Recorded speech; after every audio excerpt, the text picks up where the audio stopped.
औज़ुबिल्लाहिमिनश्शैतानिर्रजीम बिस्मिल्लाहिर्रहमानिर्रहीम। उम्मीद करता हूँ कि आप सब बच्चे खैरियत से होंगे। हमारा आज का टॉपिक रिजर्वर्स और वेरिएबल्स के बारे में है। चैप्टर नंबर 2 में 2.6 और 2.7 के नाम से जो हमारे पास दो टॉपिक्स आ रहे हैं, बड़े इंपॉर्टेंट टॉपिक, जो कि आज इंशाल्लाह हम लोग स्मार्ट सिलेबस के पॉइंट ऑफ व्यू से डिस्कस करने जा रहे हैं। इसमें पहला टॉपिक हमारे पास रिजर्व वर्ड का है। रिजर्व वर्ड्स से ही हमें इस बात का इल्म होता है, कुछ ऐसे वर्ड्स होंगे जो कि GW बेसिक ने अपने लिए रिजर्व कर लिए, उसने अपने लिए सेव कर लिए।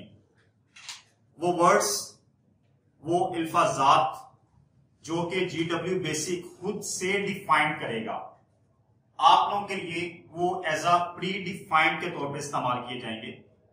प्री डिफाइंड वो चीजें होती हैं कि जिन्हें आपको डिफाइन नहीं करना पड़ता, उनकी डेफिनेशन, उनका काम वो आपको नहीं डिफाइन करना पड़ता, वो आपको GW बेसिक लैंग्वेज, जिस लैंग्वेज का आप लोग IDE इंटीग्रेटेड डेवलपमेंट एनवायरनमेंट इस्तेमाल करेंगे, वो उन वर्ड्स को खुद से डिफाइन करके आपको देगा। आपका काम सिर्फ उनको इस्तेमाल करना है, आपका काम उन्हें डिफाइन करना नहीं है। मेरा यहां पे डिफाइन करने से क्या मुराद है, मैं थोड़ा सा आपके माइंड को एक्सप्लोर कर देता हूं। यहां पे डिफाइन करने से मुराद ये है कि जब आप लोग प्रोग्रामिंग करते हैं तो आप खुद से फंक्शंस क्रिएट कर सकते हैं। क्या क्रिएट कर सकते हैं? फंक्शंस क्रिएट कर सकते हैं। बिलफर्ज आप लोगों के पास कैलकुलेटर के अंदर बेसिक 4 फंक्शंस हैं, plus, minus, multiplication, division. Calculator program करने वाले ने, कैलकुलेटर का जो सॉफ्टवेयर है वो डेवलप करने वाले ने प्लस की डेफिनेशन उसमें ऐड करके दे दी है, माइनस की डेफिनेशन उसमें ऐड करके दे दी है, मल्टीप्लिकेशन की डेफिनेशन उसमें उसने ऐड कर दी है, डिवीजन की डेफिनेशन उसमें ऐड कर दी है। आप लोगों ने जस्ट उन सिंबल्स को इस्तेमाल करना है। आप लोगों को ये नहीं बताना पड़ता कि प्लस काम कैसे करेगा। आप सिर्फ कहते हो कि ये दो वैल्यूज को प्लस कर दो, आप ये नहीं बता रहे कि प्लस करना कैसे। आप जस्ट उसे कह रहे हैं कि व्हाट टू डू, क्या करना है। आप उसे ये नहीं कह रहे कि हाउ टू डू, कैसे करना है। कुछ फंक्शंस ऐसे होते हैं जो कि प्रोग्रामर, डेवलपर, जो कि सॉफ्टवेयर का क्रिएटर पर्सन होता है, वो उसको बनाकर आपको दे देता है, आप जैसे उसको इस्तेमाल करते हैं। कुछ चीजें ऐसी होती हैं जो कि आपको डिफाइन करनी पड़ती हैं। आप लोग सीखने जा रहे हैं लैंग्वेज प्रोग्रामिंग, आपका मेन मकसद यही है कि आपने सॉफ्टवेयर्स को बिल्टअप करना है, सॉफ्टवेयर्स को बनाना है, उसमें जो फंक्शंस हैं उनको डिफाइन करना है। लेकिन क्योंकि अभी आपका इनिशियल स्टेज है, तो इनिशियल स्टेज के लिए यूजर डिफेंडली सॉफ्टवेयर्स को बनाने के लिए जो सॉफ्टवेयर्स आप लोगों ने खुद इस्तेमाल करने हैं अपने लिए प्रोग्रामिंग करने के लिए, उन सॉफ्टवेयर्स के अंदर कुछ फंक्शंस ऐसे होंगे जो कि पहले से डिफाइंड शुदा होंगे, प्री डिफाइंड होंगे। उन तमाम प्री डिफाइंड फंक्शंस, वर्ड्स को हम लोग क्या कॉल करेंगे? Reserve word. क्या कॉल करेंगे? रिजर्व वर्ड कॉल करेंगे। फॉर एग्जाम्पल, आप लोगों ने फ्लो चार्ट बनाना सीखा फर्स्ट चैप्टर में, आप लोगों ने एल्गोरिथम बनाना सीखा। उस फ्लो चार्ट में, उस एल्गोरिथम के अंदर आप लोगों को ने कुछ वर्ड्स ऐसे इस्तेमाल किए जो कि पहले से डिफाइंड शुदा थे। कैसे? जो वर्ड आपने इस्तेमाल किए, आप लोगों ने एक फ्लो चार्ट और एल्गोरिथम बनाया जिसमें फर्स्ट 50 नेचुरल नंबर्स को प्लस करना था। एक एल्गोरिथम, एक फ्लो चार्ट आपने ऐसा बनाया जिसमें पहले 50 कुदरती अदाद का मजमुआ आपने निकालना था। फिर आपने एक फ्लो चार्ट एल्गोरिथम ऐसा बनाया जिसमें आप लोगों ने फैक्टोरियल कैलकुलेट करना था। यूजर से कीमत ली और कीमत लेने के बाद उसका फैक्टोरियल आप लोगों ने कैलकुलेट किया। अब उन्हीं एल्गोरिथम के अंदर, उन्हीं फ्लो चार्ट के अंदर कुछ वर्ड्स ऐसे थे जो कि सिस्टम की तरफ से प्री डिफाइंड थे, वो आपने सिर्फ इस्तेमाल किए। कैसे? फॉर एग्जाम्पल, आप लोगों ने पहले 50 कुदरती अदाद का जो मजमुआ के लिए जो एल्गोरिथम फ्लो चार्ट बनाया, उसमें एक लूप आपने इस्तेमाल किया था। वो लूप था हमारे पास डू व्हाइल लूप। यहां पे ये जो डू वाइल का वर्ड आपने इस्तेमाल किया, ये सिस्टम की तरफ से प्री डिफाइंड था। इसी तरह आप लोगों ने फैक्टोरियल जब बनाया, फैक्टोरियल के एल्गोरिथम और फ्लो चार्ट के अंदर आप लोगों ने यूजर से कीमत इनपुट करवाई। वो जो यूजर से कीमत इनपुट करवाई उसके लिए स्टेटमेंट इस्तेमाल की गई इनपुट के नाम से। इसी तरह जो कीमत आपने इनपुट करवाई उसको एक लूप के जरिए आपने फैक्टोरियल उसका कैलकुलेट किया। वहां पे जो लूप आपने इस्तेमाल किया उस लूप का नाम था फॉर लूप। इसी तरह फॉर लूप के बाद कंप्लीट होने के बाद जो आउटपुट आई, जो जवाब आपके पास आया, जो रिजल्ट आपके पास आया, उस रिजल्ट को आप लोगों ने यूजर को डिस्प्ले करवाया, आउटपुट दी उसकी। और आउटपुट के लिए आप लोगों ने एक वर्ड इस्तेमाल किया प्रिंट। ये 4 वर्ड्स मैंने आपके सामने लिखे, ये ऐसे 4 वर्ड्स हैं जो कि प्री डिफाइंड हैं, आपकी सिस्टम की तरफ से डिफाइंड है। आपको इसके अंदर नहीं बताना पड़ा कि डू वाइल काम कैसे करेगा, आपको नहीं बताना पड़ा कि इनपुट कैसे ली जाएगी, आपको नहीं बताना पड़ा कि फॉर लूप क्या है, कैसे काम करता है, आपको नहीं बताना पड़ा कि प्रिंट कैसे हुआ है, कैसे किया जाएगा, आपको इन चीजों के बारे में नहीं बताना पड़ा। आपने जस्ट इनको इस्तेमाल किया। आपने सिस्टम को कहा कि फॉर लूप यूज करो, उसने लूप यूज कर लिया।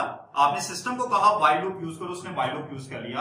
आपने सिस्टम को कहा कि इनपुट करवाओ, उसने इनपुट करवा दी। आपने सिस्टम से कहा कि एक आउटपुट होनी चाहिए, डिस्प्ले आना चाहिए, आपने जस्ट प्रिंट का लफ्ज लिखा, उसने डिस्प्ले कर दिया। तो ये ऐसे फंक्शंस हैं जो कि बने बनाए हैं, जो कि सिस्टम ने बनाए हैं। और भी बहुत सारे हैं। हमारे पास इफ आएगा आगे नेक्स्ट इनकमिंग चैप्टर के अंदर, जब आप प्रोग्रामिंग करेंगे इफ स्टेटमेंट आप लोग इस्तेमाल करेंगे। बड़ी इंपॉर्टेंट स्टेटमेंट है जो कि डिसीजन मेकिंग के लिए इस्तेमाल की जाती है। इफ के साथ साथ हमारे पास एल्स का एक वर्ड आएगा, इसी तरह हमारे पास देन का वर्ड आएगा। तो सो मेनी वर्ड्स हैं जो कि जीडब्ल्यू बेसिक के अंदर हैं। इन तमाम के तमाम वर्ड्स को आपकी जीडब्ल्यू बेसिक ने डिफाइन कर दिया हुआ है। जब उसने पहले से डिफाइन कर दिया हुआ है तो ये तमाम के तमाम वर्ड्स क्या हैं? Reserve words, pre defined words हैं, रिजर्व वर्ड्स। रिजर्व वर्ड्स आपके सिस्टम ने इसे अपने लिए रिजर्व कर ली है। आप इसको सिर्फ इस्तेमाल करेंगे, आप इसको डिफाइन नहीं करेंगे। और रिजर्व के लिए एक बहुत बड़ी बात जो वो कहता है कि इसको रिजर्व कर लिया है, मीन्स कि ये ऐसे वर्ड्स हैं जो वर्ड्स आप एज अ डेफिनेशन कहीं पे भी इस्तेमाल नहीं करेंगे। फॉर एग्जाम्पल इसके बाद इनकमिंग टॉपिक आपके पास वेरिएबल का आ रहा है। आप वेरिएबल बनाते हैं तो लाजम है कि वेरिएबल को एक नाम दिया जाए, उसका एक नेम रखा जाए। तो वेरिएबल का जो आप लोग नेम रखेंगे, नेम रखते हुए आप किसी रिजर्व वर्ड्स को एज अ वेरिएबल नेम के तौर पे इस्तेमाल नहीं कर सकते। रिजर्व वर्ड को एज अ वेरिएबल नेम के तौर पर इस्तेमाल नहीं करेंगे, क्योंकि रिजर्व वर्ड जितने भी हैं वो क्या हो चुके हैं? रिजर्व। कीवर्ड्स हैं, सिस्टम के कीवर्ड्स हैं, सिस्टम ने इसे अपने लिए रिजर्व कर लिया हुआ है। आप इसे एज अ वेरिएबल नेम के तौर पर इस्तेमाल नहीं करेंगे। That's clear? ये था जी हमारे पास रिजर्व वर्ड। अब हम लोग अपने नेक्स्ट टॉपिक की तरफ जाते हैं। नेक्स्ट टॉपिक है हमारे पास वेरिएबल।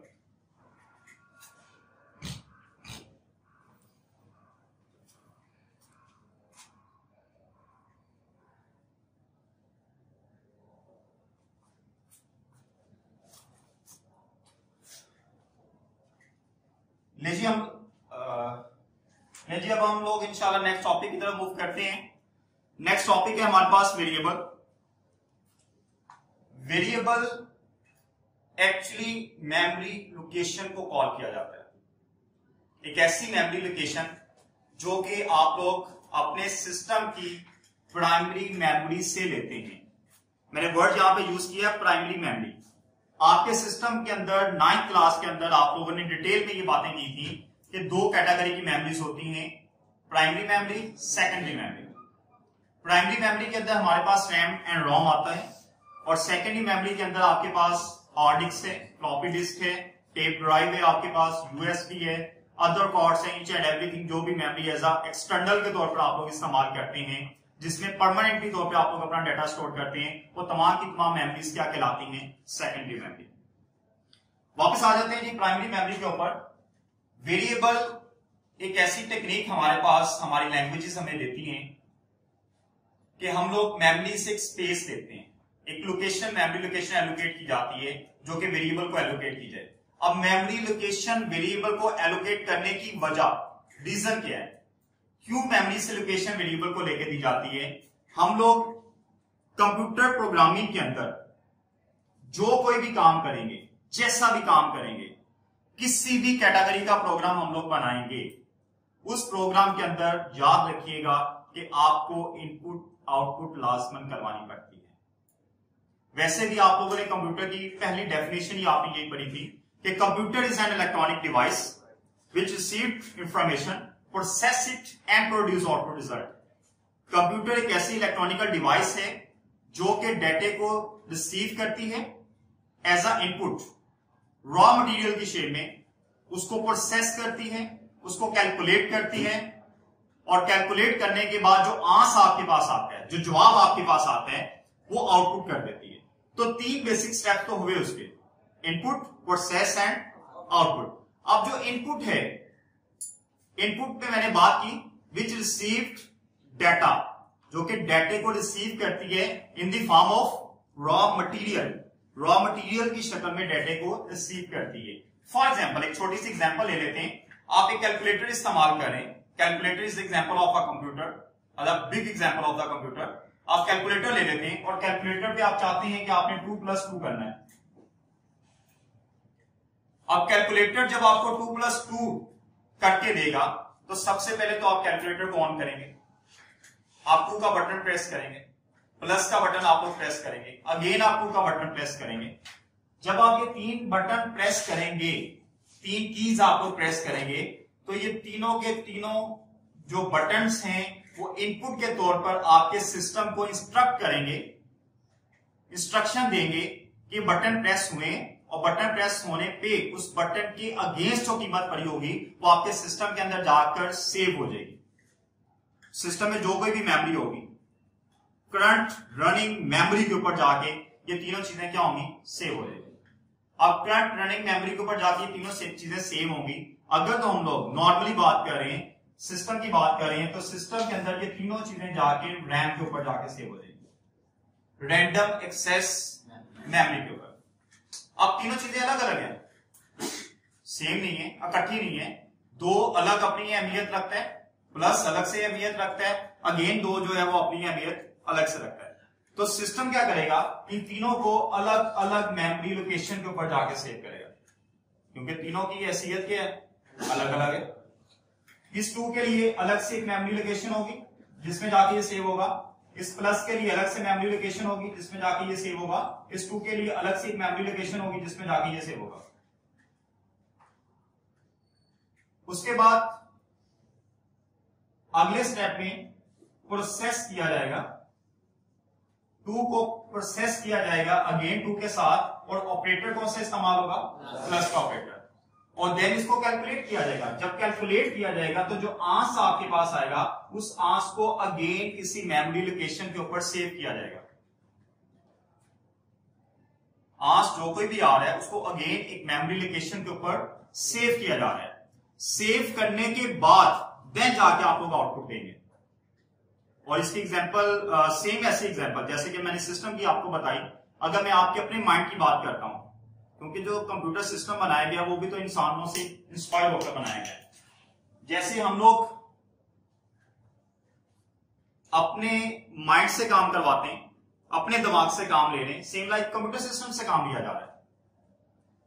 अगर हम लोग अपने दिमाग की बात करते हैं तो मैंने आपके सामने 2 + 2 लिखा, आपने इसको देखा, देखते हुए सबसे पहले आपकी नजर बाय डिफॉल्ट पहले वाले 2 पे जाएगी, क्योंकि आपको पता है मैथमेटिकल इंस्ट्रक्शंस जो हैं वो लेफ्ट टू राइट मूव करती हैं।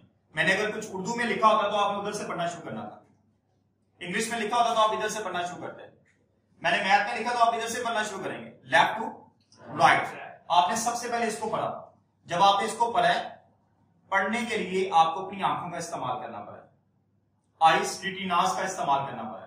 आपने अपनी आंखों के जरिए एक तस्वीर इसकी स्केच की, एक तस्वीर इस सिंबल की बनाई, दो की तस्वीर बनी आपके माइंड के अंदर। आपके माइंड में जितनी भी पुरानी पिक्स थी तमाम के साथ इसको मैच किया गया, मैच करके इसको आइडेंटिफाइड किया गया ये सिंबल है क्या। जब ये सिंबल आइडेंटिफाइड हो गया, आपको समझ आ गई ये सर ने तो 2 लिखा हुआ है, तो आप फौरन उसको अपनी मेमोरी लोकेशन में अंदर क्या करेंगे, सेव कर लेंगे। अगेन यही प्रोसीजर आपने प्लस पे किया, प्लस की तस्वीर आपने स्केच की, स्केच करने के बाद फेच आइस के जरिए आपने की। आपकी आइस के जरिए फेच होने के बाद इंटरनल ब्रेन के पास जब ये पिक गई, इसको भी पुरानी पिक्स के साथ मैच किया गया, सिंबल की आइडेंटिफिकेशन को तलाश किया गया। जैसे तलाश होगी आपने इसको भी एक अलग सी मेमोरी लोकेशन के ऊपर जाके सेव कर दिया। अगेन यही प्रोसीजर प्लस 2 पे हुआ। 2 पे ये काम करने के बाद जब तीनों चीजें आपके माइंड में चली गई, आपके माइंड में जाने के बाद आपको पता है कि सर ने ये मैथमेटिकल इंस्ट्रक्शन लिखी है, मैथमेटिकल इंस्ट्रक्शन लिखी है जो कि एक्सप्रेशन की शक्ल में है। एक्सप्रेशन कॉल किया जाता है ऑपरेंड्स एंड ऑपरेटर के मजमुए को, जहां पे 2 and 2 ये दोनों जो हैं ये ऑपरेंड हैं और दरमियान में ये जो प्लस का साइन इस्तेमाल किया गया है ये ऑपरेटर है। Combination of operand and operator is known as expression. जब ये एक्सप्रेशन बन गई है तो आपको समझा दिया गया बचपन से, आपके माइंड में ये बात बैठा दी गई है कि जब कोई मैथमेटिकल एक्सप्रेशन आपके पास आती है तो आपने इसको कैलकुलेट करना है। आपने देखना है कि कौन सा ऑपरेटर इस्तेमाल हुआ है, जो ऑपरेटर इस्तेमाल हुआ है उस ऑपरेटर को आपने कैलकुलेट करना है। तो आपने ऑपरेटर को कैलकुलेट कर दिया। आपने जैसे ही ऑपरेटर को कैलकुलेट किया तो एक आंस आपके पास आया है, और आंस क्या आया है, 4। वो जैसे आंस आया है आप इस बात पे गौर करें कि वो जो 4 आंस आया है वो आपने अपने पास अपनी मेमोरी लोकेशन के ऊपर सेव कर ली है। आपने मुझे नहीं बताया, आपने सेव कर ली है, बताया आपने बाद में है, पहले वो आपकी मेमोरी लोकेशन के ऊपर सेव हुआ है। सेव होने के बाद अगर मैंने आपसे पूछा कि मुझे इसका आंस दें तो आप मुझे आंस दे देंगे। अगर मैंने आपसे नहीं पूछा तो आप आंस नहीं देंगे या आप खुद दे देंगे। और आंस देने के लिए हो सकता है आप बोल के आंस दें, आंस देने के लिए हो सकता है आप लिख के आंस दें, आंस देने के लिए हो सकता है मैं सामने 2-4 ऑप्शन रखूं, आप इशारतन फिंगर के साथ इशारा कर दें सर ये वाला आंस है, या आंस देने के लिए मैं एक ऑप्शन दे दूं यहाँ पे आपको को जी आईज के जरिए, आंखों के जरिए मुझे आंस इसका देना है, बॉडी एक्सप्रेशन के जरिए आप मुझे उसका आंस दे सकते हैं। तो सो मेनी वेज हैं आउटपुट के, आप किसी भी तरीके से उसका मुझे आंस रिटर्न कर सकते हैं। ये सारी बातें करने का मकसद कि आपने कोई भी किसी किस्म की भी कैलकुलेशन परफॉर्म करनी है, चाहे वो मैथमेटिकल हो, चाहे वो लॉजिकल हो, चाहे आपकी रूटीन मरा की जिंदगी के कोई काम हो, आप उसको सबसे पहले अपनी ब्रेन मेमोरी के ऊपर सेव करते हैं। तो मेमोरी की अहमियत का अंदाजा आपको इस बात से हो चुका होगा। तो सिस्टम के अंदर भी सेम लाइक ऐसे ही मेमोरी लोकेशंस हैं जहां पे पहले डाटे को सेव किया जाता है जो कि रॉ मटेरियल की शक्ल में होता है, उसको कैलकुलेट किया जाता है, फिर उसका एक आंस निकलता है जो कि इंफॉर्मेशन की शक्ल में होता है, और वो इंफॉर्मेशन को भी मेमोरी लोकेशन के ऊपर पहले सेव किया जाता है, और सेव करने के बाद देन उसका आंस मिलता है। अब सिस्टम से आंस कैसे मिलेगा, या तो स्क्रीन के ऊपर लिखा हुआ आएगा, या प्रिंटर से हार्ड कॉपी पेज के ऊपर प्रिंट निकल आएगा, या फिर स्पीकर के जरिए आप लोगों को एज अ वॉइस आंस आपको रिटर्न कर दिया जाएगा। तो ये डिफरेंट वेज है हमारे पास आंस रिटर्न करने के। इन तमाम चीजों के पीछे जो एक इंपॉर्टेंट चीज हमारे पास है वो क्या है, मेमोरी लोकेशन। तो मेमोरी लोकेशन लेने के लिए हम लोग क्या इस्तेमाल कर रहे हैं, वेरिएबल को इस्तेमाल कर रहे हैं। जीडब्ल्यू बेसिक के अंदर जब आप लोग वेरिएबल को इस्तेमाल करेंगे तो याद रखिएगा कि वेरिएबल को एक नाम देना पड़ेगा। जीडब्ल्यू बेसिक लैंग्वेज के अंदर वेरिएबल के इस्तेमाल के लिए लाजम करार दिया गया है कि आप वेरिएबल को एक नाम दें, और नाम देने की सबसे बड़ी वजह यह है कि आपने उसका रेफरेंस कोड करना होता है। आपने जो वेरिएबल बनाया है, बनाने का मकसद इस्तेमाल करना है। अगर इस्तेमाल नहीं करना तो बनाने की जरूरत नहीं है। बनाने का मकसद इस्तेमाल करना है, इस्तेमाल करने के लिए आपको उसका नाम देना पड़ेगा। सेम लाइक जितने आप स्टूडेंट्स बैठे हुए, आपकी आइडेंटिफिकेशन के अंदर सबसे इंपॉर्टेंट चीज आपके पैदा होने पे आपका नाम रखा जाता है। वजह कि आपको नेम से कॉल किया जा सके।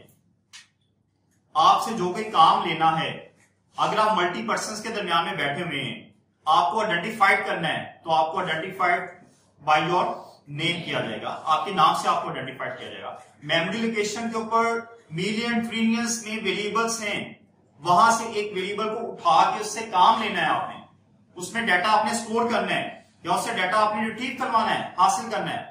तो कैसे करेंगे? उसके नाम से।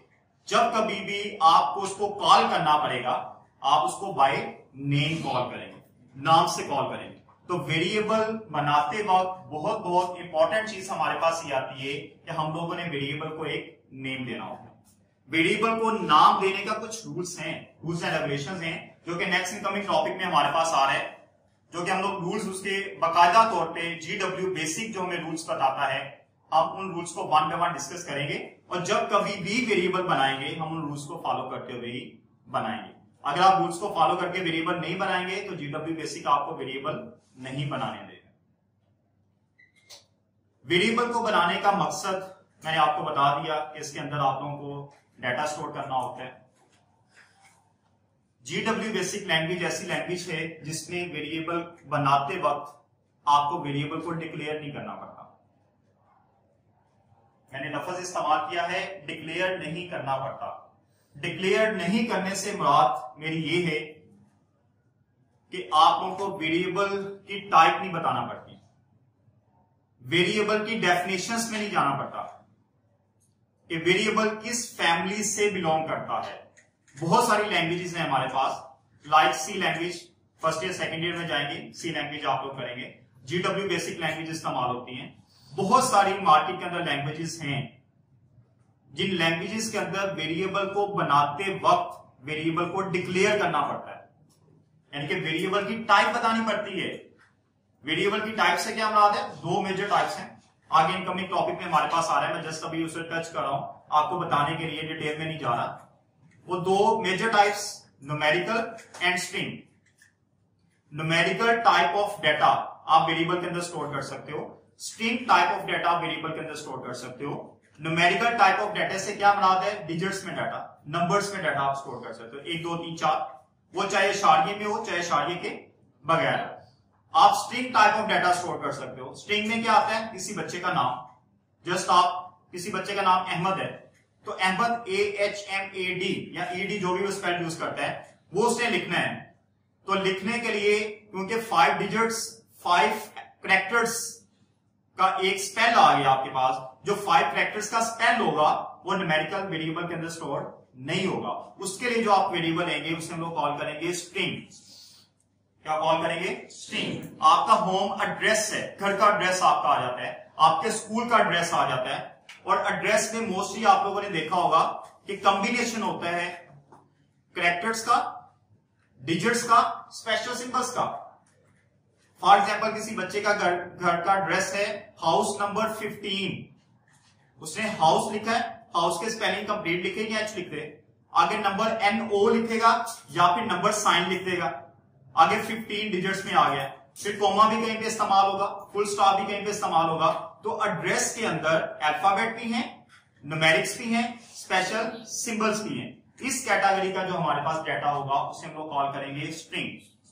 तो दो टाइप्स बच्चे मैंने आप लोगों को बताई, अभी स्टार्ट में सिर्फ दो टाइप्स बता रहा हूं। एक हमारे पास न्यूमेरिकल है और एक हमारे पास स्ट्रिंग है।